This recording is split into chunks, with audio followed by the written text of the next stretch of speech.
Hello students, welcome back to Vandana's tutorial. आज हम करेंगे क्लास 9 हिंदी की पोयम 9 वरदान मांगूंगा नहीं।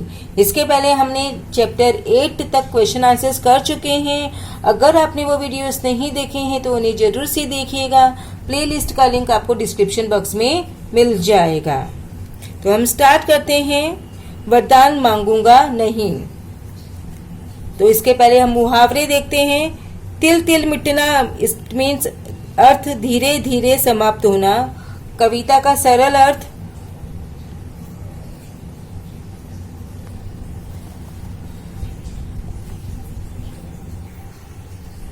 यह हार एक वरदान मांगूंगा नहीं। कवि कहते हैं कि यह जीवन एक महायुद्ध है। इस युद्ध में हार भी हो सकती है और जीत भी हो सकती है। यदि जीवन संघर्ष में हार का सामना करना पड़े तो मनुष्य को कभी घबराना नहीं चाहिए। वे कहते हैं कि जीवन में मिली हार सदा के लिए नहीं होती, यह तो एक विराम की तरह होती है। हार से घबराकर मनुष्य को दया की भीख नहीं मांगनी चाहिए। वे कहते हैं कि पराजय की हालत में उन्हें भले ही तिल तिल कर मिट जाना पड़े, फिर भी वे दया की याचना कभी नहीं करेंगे। नेक्स्ट, स्मृति सुखद वरदान मांगूंगा नहीं। कवि कहते हैं अपने सुख देने वाले क्षणों को यादगार बनाने के लिए और अपनी भग्न आकांक्षाओं की पूर्ति के लिए मुझे यदि संसार भर की सारी संपत्ति मिल जाए तो भी यह जान लीजिए कि मैं उस संपत्ति को भी नहीं चाहूंगा, अर्थात उसे ठुकरा दूंगा। वे कहते हैं कि मैं वरदान कभी नहीं मांग सकता। थर्ड पैराग्राफ, कवि के लिए हार जीत कोई मायने नहीं रखती। वे कहते हैं कि मुझे हार का सामना करना पड़े या मेरी जीत हो, मुझे इसकी कोई चिंता नहीं है। मैं इससे तनिक भी नहीं डरता। हाँ, संघर्ष करते हुए मुझे हार मिले या जीत, उसे सहर्ष स्वीकार करूंगा। पर मैं किसी की कृपा का आकांक्षी नहीं हूँ, कभी किसी से कोई वरदान नहीं मांग सकता। पैराग्राफ 4, कवि कहते हैं मैं छोटा हूँ तो इसकी भी मुझे कोई चिंता नहीं है। हाँ, मेरी लघुता का उपहास मत उड़ाना। तुम अपने आप को महान समझते हो तो समझते रहो। मुझे पीड़ा हो रही है तो होने दो। मैं अपनी पीड़ा के बदले किसी से कुछ पाने की इच्छा रखूं, यह संभव नहीं है। अर्थात मुझे यह पीड़ा सहन करना मंजूर है, पर किसी की कृपा पाना मुझे मंजूर नहीं है। मैं कभी किसी से कोई वरदान नहीं मांग सकता। कवि कहते हैं कि चाहे कोई मुझे कितनी भी पीड़ा पहुंचाए, कितना ही मेरा दिल दुखाए, मुझ पर दोषारोपण करे, मेरी बुराई करे, मेरे खिलाफ कुछ भी करे, पर मैं अपने निश्चय पर डटा रहूंगा। अपने कर्तव्य से कभी डिगूंगा नहीं और अपने कर्तव्य पथ पर डटा रहूंगा। पर मैं कभी किसी से कोई वरदान नहीं मांग सकता। पद्यांश 1,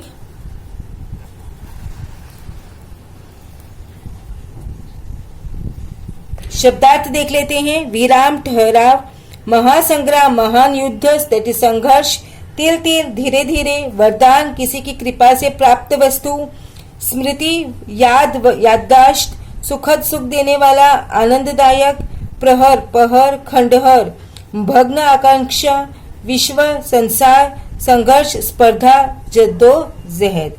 अब हम देखेंगे कृति 1, दैट इज आकृति पूर्ण कीजिए। कवि ने की है तुलना जीवन की महासंग्राम से। कवि जिसे मानते हैं एक विराम, हार। कवि अपने आप को समाप्त करना चाहते हैं तिल तिल कर। सुखद स्मृति इनके लिए है, प्रहरों के लिए, खंडहरों के लिए। कवि को अपेक्षा नहीं है इसकी संसार की संपत्ति की। खंडहरों के लिए यानी क्या, भग्न आकांक्षाओं के लिए। कवि भयभीत नहीं है हार में, जीत में। कवि उन्हें सहर्ष लेने को तैयार है जो संघर्ष से प्राप्त हो। नेक्स्ट, पद्य में पुनरावर्तन हुई पंक्ति वरदान मांगूंगा नहीं। कवि इन परिस्थितियों में वरदान नहीं मांगना चाहते। तिल तिल मिटने की नौबत आने की स्थिति में, अपने सुख देने वाले क्षणों को यादगार बनाने तथा अपनी भग्न आकांक्षाओं की पूर्ति करने की स्थिति में, हार को जीत में बदलने की स्थिति में। कृति 2, अनेकार्थी शब्दों के अलग अलग अर्थ लिखिए। हार, माला एंड पराजय, सही, सत्य और हस्ताक्षर। कृति 3, सरल अर्थ लिखिए। पद्यांश की प्रथम 4 पंक्तियों का सरल अर्थ 25 से 30 शब्दों में लिखिए। कवि कहते हैं कि यह जीवन एक महायुद्ध है। इस युद्ध में हार भी हो सकती है और जीत भी हो सकती है। यदि जीवन संघर्ष में हार का सामना करना पड़े तो मनुष्य को कभी घबराना नहीं चाहिए। वे कहते हैं कि जीवन में मिली हार सदा के लिए नहीं होती, यह तो एक विराम की तरह होती है। हार से घबराकर मनुष्य की दया की भीख नहीं मांगनी चाहिए। वे कहते हैं कि पराजय की हालत में उन्हें भले ही तिल तिल कर मिट जाना पड़े, फिर भी वे दया की याचना कभी नहीं करेंगे। वे कहते हैं कि मैं वरदान कभी नहीं मांग सकता। पद्यांश 2, शब्दार्थ देख लेते हैं। लघुता, छोटे होने का भाव। महान, बहुत बड़ा। वेदना, बहुत कष्टदायक पीड़ा। ताप, यहाँ पीड़ा। अभिशाप इज शाप। देन आकृति पूर्ण कीजिए। कवि मना करते हैं अपनी लघुता का स्पर्श करने के लिए। कवि को ऐतराज नहीं किसी के महान बने रहने पर। कवि जिसे न छोड़ने के प्रति अटल है अपने हृदय की वेदना को। कवि अपने कर्तव्य से भागेंगे नहीं, चाहे उनके हृदय को पीड़ा दी जाए, चाहे उन्हें अभिशाप दिया जाए। पद्यांश पर आधारित 2 प्रश्न बनाएं जिनके उत्तर निम्नलिखित शब्द हो। कर्तव्य पथ से और व्यर्थ। कवि किससे नहीं डिगेंगे एंड कवि अपने हृदय की पीड़ा त्यागने को क्या मानते हैं। नेक्स्ट, कवि इस परिस्थिति में वरदान नहीं मांगेंगे। कवि ताप और अभिशाप देने की स्थिति में वरदान नहीं मांगेंगे। नेक्स्ट, कृति 2, शब्द संपदा। लिंग पहचान कर लिखिए। तो हृदय इस पुल्लिंग, वेदना स्त्रीलिंग, वरदान पुल्लिंग, कर्तव्य पुल्लिंग। कृति 3, सरल अर्थ। पद्यांश की अंतिम 4 पंक्तियों का सरल अर्थ 25 से 30 शब्दों में लिखिए। उत्तर, कवि कहते हैं कि चाहे कोई मुझे कितनी भी पीड़ा पहुंचाए, कितना ही मेरा दिल दुखाए, मुझ पर दोषारोपण करे, मेरी बुराई करे, मेरे खिलाफ कुछ भी करे, पर मैं अपने निश्चय पर डटा रहूंगा, अपने कर्तव्य से कभी नहीं डिगूंगा और अपने कर्तव्य पथ पर डटा रहूंगा, पर मैं कभी किसी से कोई वरदान नहीं मांग सकता। सूचनाओं के अनुसार कृतियां कीजिए। शब्द भेद। अधोरेखांकित शब्दों का शब्द भेद पहचान कर लिखिए। तुम ही महान बने रहो। तुम पुरुषवाचक सर्वनाम। यह जान लो मैं विश्व की संपत्ति चाहूंगा नहीं। यह निश्चयवाचक सर्वनाम। अपने खंडहरों के लिए खंडहरों जातिवाचक संज्ञा। देन अव्यय। निम्नलिखित अव्ययों का अपने वाक्यों में प्रयोग कीजिए कि पिता बेटे को भी खोजने जा ही रहे थे कि वह घर आ गया। के बिना, अपने मित्र के बिना मैं बाजार नहीं जाऊंगा। नेक्स्ट इज संधि। तालिका पूर्ण कीजिए। यशोगान, यशः प्लस गान विसर्ग संधि, अथवा संयोग सम प्लस योग दैट इज व्यंजन संधि। नेक्स्ट इज सहायक क्रिया। निम्नलिखित वाक्यों में सहायक क्रिया पहचान कर उनका मूल रूप लिखिए। तुम ही महान बने रहो, रहना। मैं अपना काम खुद कर लूंगा, लूंगा इज लेना। देन प्रेरणार्थक क्रिया।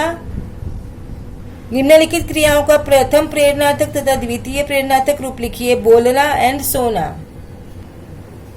बोलना बुलाना बुलवाना, सोना सुलाना सुलवाना। नेक्स्ट मुहावरे। बाएं हाथ का खेल होना, काम आसान होना। साइबर क्राइम करने वालों के लिए बड़े बड़ों को धोखा दे देना बाएं हाथ का खेल है। उखाड़ फेंकना, जड़ से हिला देना, असहाय बना देना। सरकार आतंकवादियों को उखाड़ फेंकने के लिए कटिबद्ध है। अधोरेखांकित वाक्यांश के लिए उचित मुहावरे का चयन करके वाक्य फिर से लिखिए।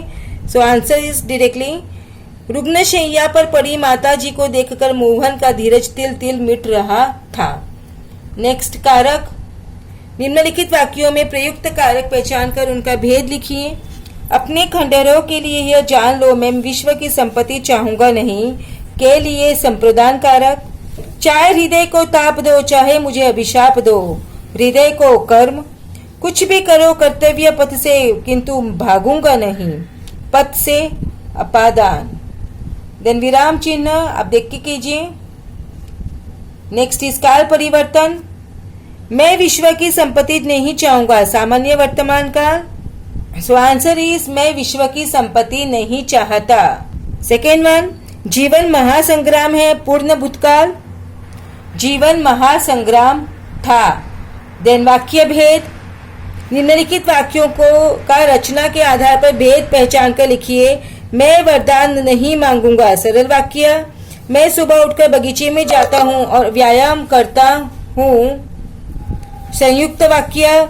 यात्री जो ही स्टेशन पहुंचा या गाड़ी रवाना हो गई, मिश्र वाक्य। निम्नलिखित वाक्यों का अर्थ के आधार पर दी गई सूचना के अनुसार परिवर्तन कीजिए। चौकीदार अपने घर की ओर बढ़ गया, प्रश्नवाचक वाक्य। क्या चौकीदार अपने घर की ओर बढ़ गया? चौकसी रखना मेरी जिम्मेदारी है, निषेधवाचक वाक्य। चौकसी रखना मेरी जिम्मेदारी नहीं है। दिन वाक्य शुद्धिकरण आप देख के कीजिए। नेक्स्ट इस भाषा बिंदु। वाक्यों को फिर से शुद्ध करके लिखिए। सो आंसर्स आर हियर, आप लोग देखिए आंसर्स।